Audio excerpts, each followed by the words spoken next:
గమనించండి, ఒక స్త్రీ దేవుని సన్నిధికి వచ్చి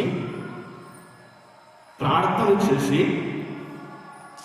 ఆ ప్రార్థన అయిన తర్వాత ఆమె పిల్లలు గమనించండి ఎంతో సంతోషిస్తూ ఉందండి. ఎవరంటే దేవుని సన్నిధికి వచ్చి ఆమె విజ్ఞాపన చేసింది. తర్వాత ఆమె హృదయంలో యెహోవా ఎంతో సంతోషముతో ఉంది. ఎందుకు ఆమె సంతోషంతో ఉంది? అమ్మా,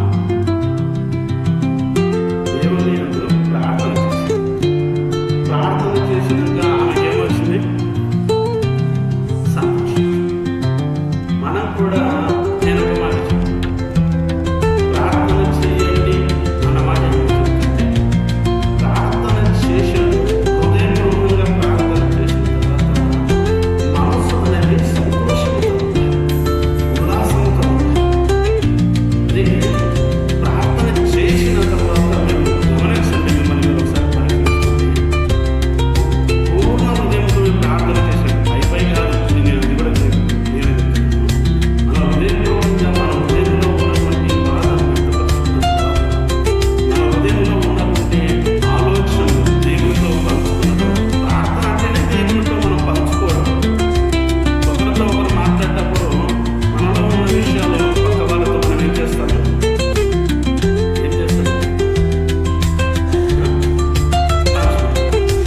స్నేహితురాలు ఇంకొక స్నేహితురాలతో మాట్లాడుతుంది. సపోజ్ ఇలా గమనించండి, మనం చాలాసార్లు చూస్తుంటే మనకి నాకు తెలిసింది ఇద్దరు స్నేహితులు ఏం విషయాలు వాళ్ళ మధ్యలో ఏమన్నా దాచుకుంటారు, ఒకరిదొకరు దాచుకుంటారు.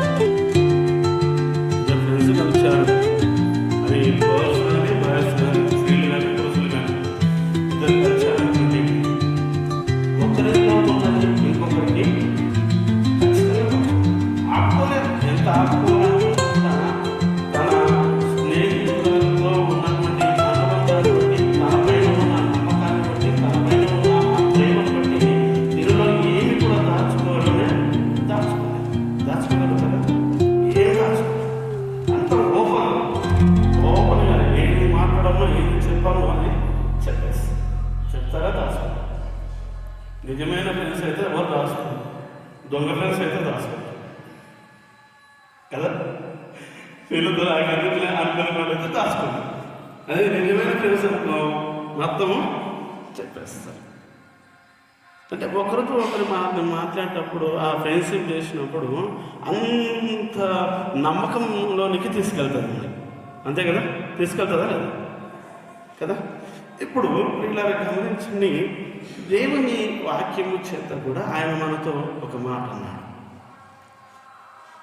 అబ్రహాముతో ఒక మాట అన్నాడు. ఏమన్నాడు? అబ్రహాముని ఏమని పిలిచిండు? ఓకే, కొంచెం అబ్రహాముని ఏమని పిలిచిండు? గట్టిగా చెప్పండి, చెప్పేది బాగానే చెప్తుండే, గట్టిగా చెప్పండి. అబ్రహాము నా స్నేహితుడు, నా స్నేహితుడితో నేను చేయబోయే కార్యము చెప్పకుండా దాచగలనా అన్నాడా? అయితే మాట సొదొమ గొమొర్రా గురించి వెళ్ళేటప్పుడు ఈ కార్యం చెప్పుకుని నేను దాచగలనా? వచ్చిందా లేదా చెప్పండి అన్నాడు కదా. అన్నందుకు ఆ సొదొమ గొమొర్రా గురించి ఆ మాటని ఏమన్నా ఆపేసిందా? ఏం చేసింది? మొత్తం పూర్తిగా చెప్పేది కదా. ఎందుకంటే ఆయన ఒక మనకు నిజమైన స్నేహితుడిగా ఉన్నాడు. ఆయన మనకు కొరకు ప్రాణం పెట్టే స్నేహితుడు ఈ ప్రపంచంలో ఎవరైనా ఉన్నారా అంటే అట్లాంటి గొప్ప ఫ్రెండ్షిప్ చేయగలిగిన వ్యక్తి ఈ ప్రపంచంలో ఎవరైనా ఉన్నారంటే నాకు తెలిసి ఒక యేసుక్రీస్తు ప్రభువారే అనుకుంటాను. ఎందుకంటే మనసులు ఖాళీ చెప్తారు, నీకు అవసరం అయితే నేను అది చేస్తాను, నేను ఇది చేస్తా, నీకు అది చేస్తా, అవసరమైతే నీ కొరకు నా ప్రాణాన్ని ఇస్తా. ఇటువంటి డైలాగ్ సినిమా డైలాగ్ విన్నారా కదా? ఒకసారి చేయలేకపోతే విన్నవాళ్ళు లేపండి, వినని వాళ్ళు చేయలేదు. వినలేదా? చేయలేపని లేపరు గారు, విన్నవాళ్ళు చేయలేపండి. ఇట్లాంటి డైలాగ్ విన్నా పోనీ కొందరు లేపరు, దేవునికి మహిమ కదా విన్నా. కానీ ఇవన్నీ కేవలం మాటల వరకే చేస్తారండి నిజంగా. ఎవరైనా ఏదైనా మనకు ఏదైనా సమస్య వచ్చిందనుకో, ఆడ మనతో ఎవరైనా గొడవపడుతున్నారనుకో, ఏమైపోతారు? మెల్లగా సాగిపోతారు. అంత అయిపోయినాక అప్పుడు వచ్చి ఏమో అంటుండే ఆమె, ఏమో అంటుండే ఆయన అడుగుతారా కదా. మళ్ళీ తర్వాత అదేదో మాట్లాడేటప్పుడు అప్పుడే ఉండి కొంచెం ఆ ప్రాబ్లం సాల్వ్ చేయొచ్చు కదా, చేయలేదు. ఇలా గమనించండి, అంటే ఒక స్నేహితుడు, నిజమైన స్నేహితుడు తన కొరకు నిలబడగలుగుతాడు. ఈమె దేవునితో అలా పెనవేసుకున్నారు, అలాంటి అనుబంధాన్ని పెనవేసుకున్నారు కనుక తన హృదయంలో ఉన్న భారమంతా ఆయన ముందు కుమారించేసింది. ఎవరి ముందు? కొంచెం నా ముఖం చూసి చెప్పాను కదా. ఎవరి ముందు? దేవుడు. ఎవరు కుమ్మరించిండు?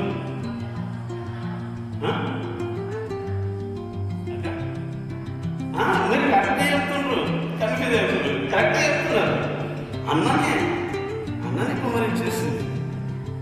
ప్రియులారా గమనించండి, ఆమె ఎందుకు అంత సంతోషిస్తుందంటే ఆమె హృదయంలో ఉన్నటువంటి భారాన్నంతా దేవుని దగ్గర కుమ్మరించింది కనుక ఆమె హృదయం ఇప్పుడు తేలికగా, సంతోషంగా, ఆనందంతో ఉంది. ఏమిటి ఆమె కుమ్మరించిన ఆ భారమంతా? ఏమి కుమ్మరించింది? ఎందుకు ఆమె అంత సంతోషంతో, అంత బలముతో ఉందంటే ప్రియులారా గమనించండి. కొంచెం కిందికి రండి, చదవండి. నీ వలన దాన్ని బట్టి, లేకపోతే అదే వచ్చి కంటిన్యూ చేసుకురండి, చెప్తాం. మొదటి వచ్చిందన్నాక మరియు ఒక్కరు చదవండాక గట్టిగా మరియు అన్న విజ్ఞాపన చేసి ఇలాగా నేను నా హృదయము. ఎవరి హృదయము? ఎవరి హృదయము? ఎవరి హృదయము? కొంచెం నాలుగు. ఎవరి హృదయము? అయ్యో, నీ హృదయం నాకెందుకు సార్ అండి? ఎవరి హృదయము? ఎవరంటున్నా మాట? ఏమంటుంది? నా హృదయము యెహోవా యందు సంతోషించుచున్నానే. ఎంత అద్భుతమైన మాట చెప్తుంది చూడండి. నా హృదయము ప్రభువా నీ యందు సంతోషిస్తుంది. నా హృదయము నీ యందు ఇదిగో మహాబలం ఇస్తుంది. నాకు నీ యొక్క మాటలు కనిపిస్తుంది. కింద మాట చదవమా. యెహోవా యందు నాకు మహాబలము కలిగెను. ఎందుకు కలిగింది? ఎందుకు కలిగింది? ఆ సంతోషం ఎందుకు వచ్చింది? ఆ బలం ఎందుకు వచ్చింది? కొన్నిసార్లు మనం గమనిస్తాం, కొంతమంది మాట్లాడేటప్పుడు మనం ఆ మాటలు బట్టి కొన్నిసార్లు నీరసం అవుతామా? కొన్నిసార్లు మాటలు బట్టి నీరసం అయిపోతుంది, డల్ అయిపోతుంది. కానీ గమనించండి, దేవుని యందు ఈమె అంటున్నది నేను సంతోషిస్తున్నాను, నేను మహాబలం పొందుకున్నాను అని అంటూ. ఎందుకంటే నీ వలని రక్షణను బట్టి. ఎవరి రక్షణను బట్టి? దేవా నీవిచ్చిన రక్షణను బట్టి నేను సంతోషిస్తున్నాను. నీవిచ్చిన రక్షణను బట్టి నాకు మహా బలం వచ్చింది. ఇంత గొప్ప మాట చెప్తున్నా చూడండి. నా విరోధులు ఎంతోమంది నా మీద అతిశయపడ్డారు, నన్ను తృణీకరించారు, నన్ను హేళన చేశారు, నన్ను దుఃఖపరిచారు. నేను దుఃఖకాతురాలునై నేను మునిగిపోయాను దుఃఖములో. ఎంతో గర్వముతో నా ముందు అనేకులు నన్ను చూసి తలలాడిస్తూ, చేతులాడిస్తూ నన్ను చూసి ఎంతో హేళన చేశారు. కానీ నేను నీ సన్నిధిలో చేసిన ప్రార్థనకు, నా ప్రార్థనను విని అంగీకరించి నా ప్రార్థనకు జవాబిచ్చావు ప్రభువానికి స్తోత్రాలు, ప్రభువానికి స్తోత్రాలు. ఎంత గొప్పగా చెప్తున్నాను చూడండి. ఆమె ఏమిటి ఆమె చేసిన ప్రార్థన, ఏమిటి ఆమె చేసిన విజ్ఞాపన, దేని గురించి చేసిందమ్మా? ఏం చేసింది ఆమె? అయ్యో రండి 1వ అధ్యాయంలోకి వెళ్దాం. మీరు బాగా విన్న వాక్యాలు ఇవన్నీ, బాగా విన్న వాక్యాలు. ఏమిటి ఆమె చేసిన ప్రార్థన అంటే ప్రియులారా గమనించండి. ఈమె భర్తకి 2 భార్యలు. ఎంతమంది చెప్పండి? ఒకరికి పిల్లలయ్యారు, ఈయనకు పిల్లలయ్యారు, ఈమెకు పిల్లలు కాల. ఈమె ఏం చేస్తుందంటే, ఇప్పుడు ప్రియులారా గమనించండి, కొన్నిసార్లు మనకి ఇది బాగా అలవాటు కదా. కొన్నిసార్లు ఏమలవాడుతుందంటే ఎవరేమన్నా మనం పట్టించుకున్నాం, కానీ మనకు దేవుడు ఏదైనా చేయలేకపోయాడు అనుకో, మన దేవుని మీద అడుగుతాం. ఎవరి మీద అడుగుతాం చెప్పాలి? సమర్పణ ఎవరి మీద అడుగుతాం? దేవుని మీద అడుగుతాం. ఎవరి మీద అడగాం? దేవుని మీద అడిగి కోపంతో చర్చికి వెళ్ళాం, కోపంతో. కొన్నిసార్లు ఇంట్లో ఎవరన్నా అంటే ఒక 2 గంటలు కంప్లీట్ అయిపోతుంది. కానీ దేవుని దగ్గరికి వచ్చినప్పటికీ దేవుడు నాకు ఏం చేసిందని రావాలా, ఏం చేసిందని నేను కానియాలా, ఏం చేసిందని నేను ఆయన ప్రార్థించాలా, ఏం చేసిందని నేను ఆయన ఆరాధించాలా అంటామా లేదా?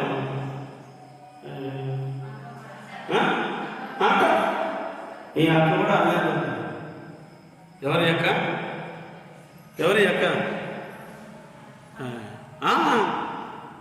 అన్న అక్క అంటుంది. ఏమంటుందంటే ప్రియులారా గమనించండి, ఈమె దేవుని సన్నిధిలో ఈ మాట అనడం మనం చూస్తున్నాం. ఒకసారి 7వ వచనం నుంచి చదవండి, మీకు అర్థమవుతుంది. 1వ అధ్యాయము 7వ వచనం నుంచి. ఎల్కానా ఆమెకు, నా కాదు ఆమెకు, ఏటేటా ఆ రీతిగా చేయించునుండగా అన్న యెహోవా మందిరమునకు పోనప్పుడెల్లా ఆమెకు కోపము పుట్టించను. అబ్బా, ఎందుకు పుట్టించిందంట కోపము? పోవడానికి కోపము పుట్టిస్తుంది. ఎందుకు? ఈమెకు అసలు కోపం, మందిరానికి పోవాలా, కానీ కోపం వచ్చింది. ఎందుకు కోపం వచ్చింది? ఈమెకు ఒక లోపం ఉంది. అదే కారణం పెట్టుకొని ఏమంటుంది, మీరు బాగా గమనించండి. నాకు కొంచెం టైం ఎక్కువ అవచ్చు అనుకుంటా, ఒక 10 నిమిషాలు ఏమనుకోకండి.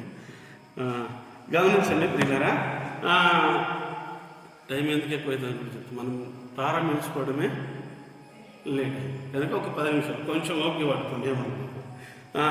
ఈమె ఎందుకు కోపం పెట్టుకున్నదంటే ప్రియులారా గమనించండి, పిల్లలు కాలేదని కోపం పెట్టుకున్నది. ఏమండి, యజమాని మీద ఈ మాట చెప్తాను గమనించి. చెరువు మీద కొంగలిగిందనుకో, చెరువుకి ఏమన్నా నష్టమా? అర్థమైందన్నమాట. కొంగ చెరువు దగ్గరికి ఎందుకు వెళ్తుందంటే, చెరువు దగ్గర తనకేమైనా పురుగులు లేదా తనకి కావలసిన ఆహార పదార్థాలు ఏమైనా దొరుకుతాయని కొంగ చెరువు దగ్గరికి వెళ్తాయి. అంతేనా? ఏమన్నారు? అంతేనా? కొంగ ఎందుకు వెళ్తా చెరువు దగ్గరికి అంటే తన తిన్నీకి ఏమైనా దొరుకుతుందని వెళ్తాను. అదే దొరుకుతా అక్కడికి వెళ్ళి తను చెరువు మీద అలిగి నేను ఒడ్డున కూర్చుంటాను అనుకో, చెరువుకు నష్టమా? చెరువుకు నష్టమా? కొంగకు నష్టమా? కొంగకే నష్టం. చెరువు మీద కొంగ కలిగితే చెరువుకి ఏం ప్రాబ్లం లేదు, కానీ నష్టం అంతా ఎవరికి? కొంగకే. అక్కగారు కూడా దేవుని దగ్గరికి వెళ్ళాలంటే ఈ సాకు పెట్టుకొని వెళ్ళకుండా వస్తుంది. అర్థమవుతుంది అన్నమాట. వెళ్ళకుండా వస్తుంది. మనం చాలాసార్లు ఇది పెట్టుకుంటాం, చర్చికి వెళ్ళాలి, బాగుంది, నాకు పని ఉంది, అయినా నా పనులు ఏం చేసి నా దేవుడు ఎందుకు వెళ్ళాలి? ఎప్పుడు నాకే శ్రమలు, ఎప్పుడు నాకే శ్రమలు, ఎప్పుడు మా ఇంటికే ఈ సమస్యలు, మా ఇంటికి ఏం చేసిండు దేవుడు అని పోవాలి అంటామా లేదా? ఈ అక్క కూడా అదే మాట అంటుంది. అన్నదా చదవమా ఆ మాటను. ఏం నేర్చుకున్నదంటే ఈమె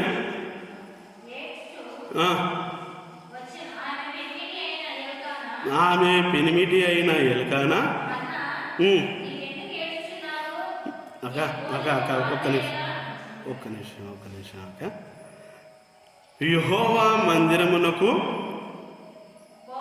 పోవునప్పుడల్లా అది ఆమెకు కోపము పుట్టించుచు గనక ఆమె భోజనము చేయక ఏడ్చుచూ వచ్చాను. అబ్బా, ఎంతమంది అండి భోజనం చేయకుండా ఉన్నాం? భోజనం మనం ఏదన్నా కొంచెం కోపం ఉన్నప్పుడు, కొన్నిసార్లు కోపం ఉన్నప్పుడు మన ముందు బాగా ఇష్టమైన ఆహారం వచ్చింది అనుకో, బాగా ఇష్టమైన ఆహారం. అక్కడ నీకు ఏది ఇష్టం బాగా? పర్వాలేదు చెప్పక. మాంసం అంటే మనకు బాగా కదా, మనకు బాగా ఇష్టం. ఆ టైంలో నువ్వు ఎంత గొడవన పడు, ఎంత కోపమన్నా ఉండని, అని తీసి పక్కన పొట్టు తీసి గట్టు ఇంక అవన్నీ పక్కకు పోతాయి. కానీ ఫస్ట్ ముక్క వేయాల కదా, ఇలా గమనించండి. అయితే అక్క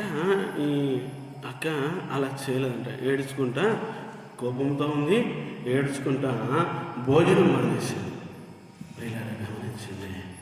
ఇక భోజనం మానేసి ఇప్పుడు ఏం చేసిందంటే ప్రియులారా, దేవుని సన్నిధానమునకు వచ్చింది.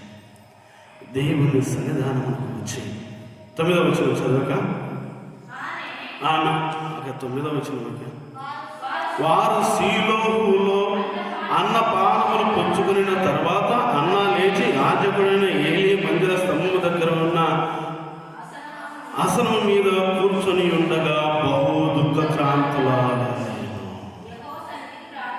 యెహోవా సన్నిధికి ప్రార్థన చేయుచు బహుగా ఏడ్చుచుగా సైన్యములకు అధిపతియగు యెహోవా, నీ సేవకురాలైన నాకు కలిగిన శ్రమను చూచి నీ సేవకురాలైన నన్ను మరవగా జ్ఞాపకము చేసుకుని నీ సేవకురాలైన నాకు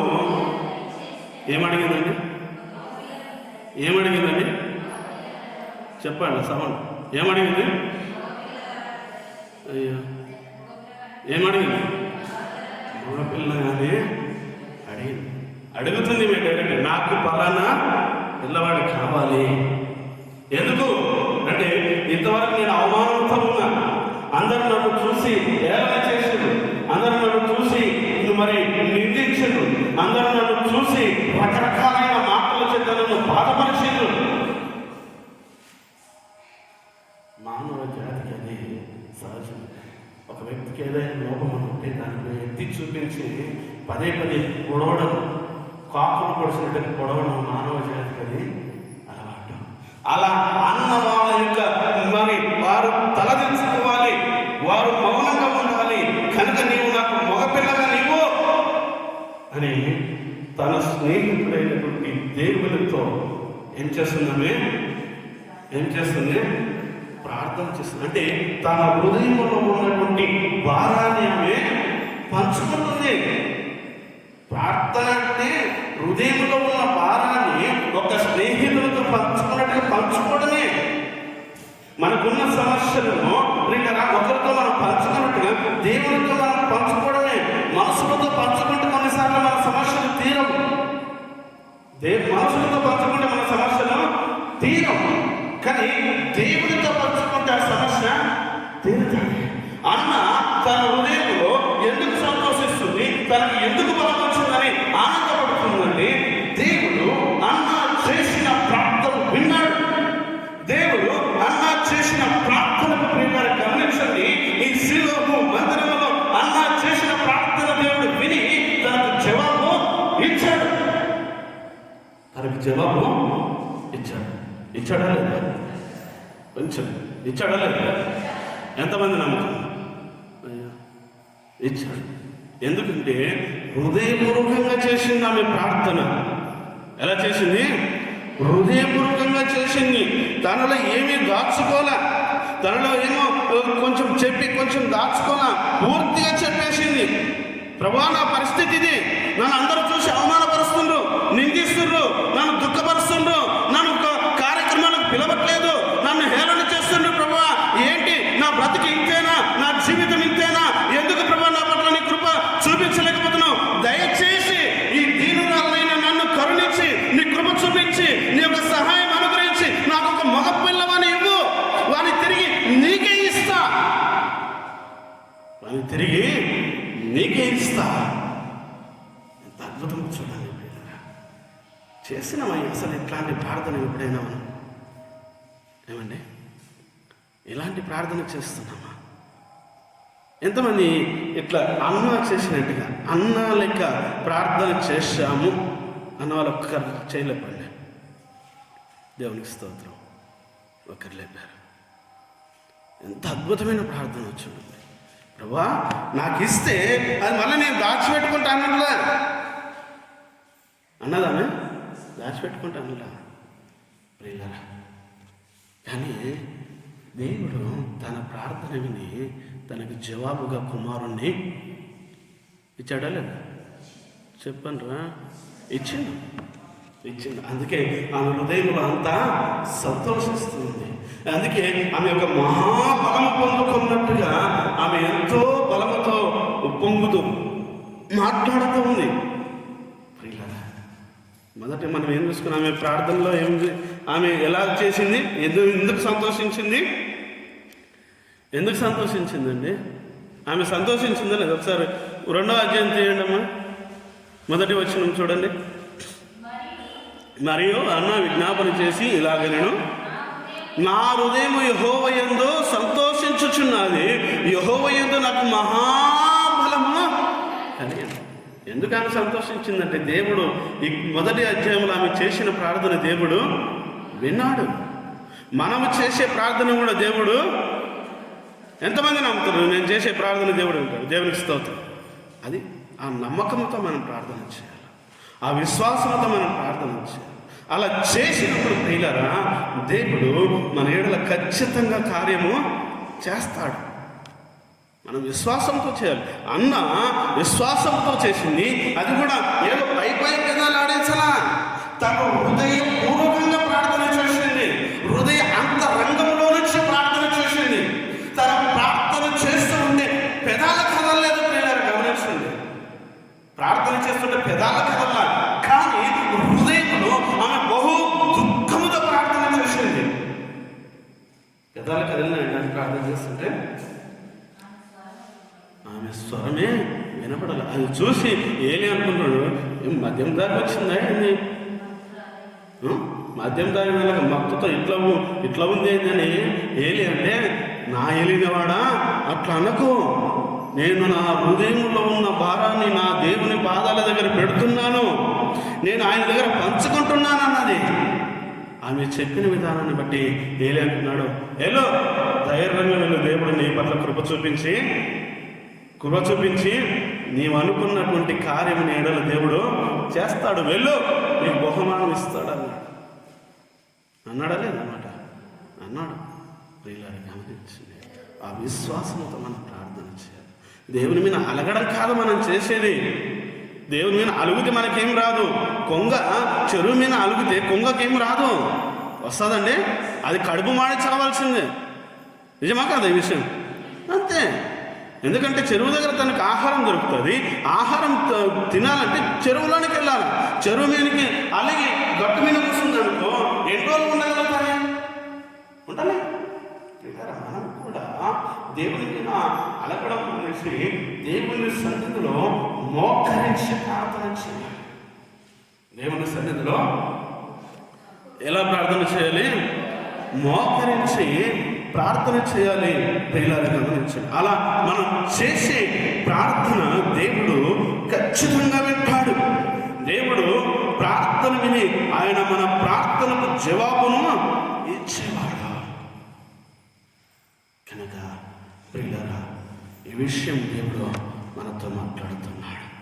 అన్న గర్భం దాల్చింది, కృప చూపించాడు దేవుడు, చక్కటి కుమారుడు. మన పట్ల ఒకటి ఆలస్యం అవుతుందంటే గుర్తుంచుకోండి, దాని వెనకాల ఏదో ఒక గొప్ప అద్భుతము దేవుడు చేయబోతున్నాడు. ఆలస్యమైనంత మాత్రాన్ని నిరాశపడాల్సిన అవసరం లేదు. ఆలస్యమైనంత మాత్రం నిరాశపడాల్సిన అవసరము లేదు. ఆలస్యమైన దేవుడు అద్భుతమైన చేస్తాడని ఒక నిరీక్షణతో ఉండాలి, ఆ నమ్మకంతో ఉండాలి. ఈ అన్నకు ఎందుకు అంతవరకు గర్భఫలం ఇవ్వలేదంటే, అంతవరకు ఈ శీలోకు మందిరంలో ఉన్నటువంటి ఈ ఇద్దరు యవనస్తులు సంఘాన్ని కష్టపట్టిస్తే వీళ్ళని గమనించండి. అది చూసిన అన్న మనసు ఎంతో కరిగిపోయి దేవుని సన్నిధిలో హృదయపూర్వకంగా ప్రార్థన చేస్తే దేవుడు అన్న ప్రార్థన విని అన్న ప్రార్థనకు జవాబుగా కుమారుని ఇస్తే ఆ కుమారుణ్ణి దేవుని సన్నిధిలో యాజకునిగా దేవుడు నియమించుకున్నాడు. ఆ కుమారుణ్ణి దేవుని సన్నిధిలో క్రమము తప్పిపోయినటువంటి మందిరమును క్రమపరచడానికి ఈ అన్న కుమారుణ్ణి దేవుడు నిలబెట్టుకున్నాడు. ఎంత అద్భుతం చూడండి. ఒకటి ఆలస్యం అవుతుందంటే దేవుడు ఒక అద్భుతం చేస్తాడు. అద్భుతం వెనక పిల్లలు ఎంతో గొప్ప ఆశీర్వాదం ఉంటుంది. కేవలం వీళ్ళకు కుమారుణ్ణి ఇయ్యాలన్న ఉద్దేశంతో ఇలా దేవుడు ఈ ఇచ్చే కుమారుని ద్వారా వాళ్ళు సంతోషించాలి, నా మందిరము కూడా శుభ్రపరచబడాలి. ఏమండి, ఎవరి ద్వారా దేవునికి ఘనత వచ్చిందండి? ఎవరి ద్వారా దేవునికి ఘనత వచ్చింది? ఏలీ చేసిన ప్రార్థన ద్వారా ప్రియులారా తన కుమారుణ్ణి బట్టి దేవునికి ఘనత వచ్చింది. బాల్యములోనే దేవుని సన్నిధిలో తాను ఎదగడము ప్రారంభించాడు. పాలు విడిచాడంతే, పాలు తాగి పిల్లాడు పాలు విడిచాడంతే. ఎంత అద్భుతమో చూడండి. దేవుని సన్నిధిలో చేసే మన ప్రార్థన దేవుడు వింటాడు అన్న విశ్వాసంతో మనం ఆయన సన్నిధిలో ప్రార్థన చేయాలి. కనుక అలా మనము కూడా దేవుని సన్నిధిలో మోకరించి ప్రభువు నా పట్ల ఈ కార్యం చేస్తాడు, ఈ యొక్క కృప నా పైన చూపించి నాకున్న అవసరత తీరుస్తాడు, నా సమస్యను తీరుస్తాడు, నాకున్న బాధను తీసివేస్తాడు, నాకున్న ఆటంకములను తొలగిస్తాడు. నా దేవుడు సజీవుడైన వాడు, నన్ను బలపరిచేవాడు, నన్ను ఆదరించేవాడు, నా పక్షంలో ఉన్నాడు అన్న విశ్వాసంతో మనం కూడా మోకరించి ప్రార్థన చేద్దాం. దేవుడి ప్రతి మాటలు దీవించి ఆశీర్వదించను గాక. కలవసుకుందాం, ప్రార్థన చేసుకుందాం, కలవసుకుందాం.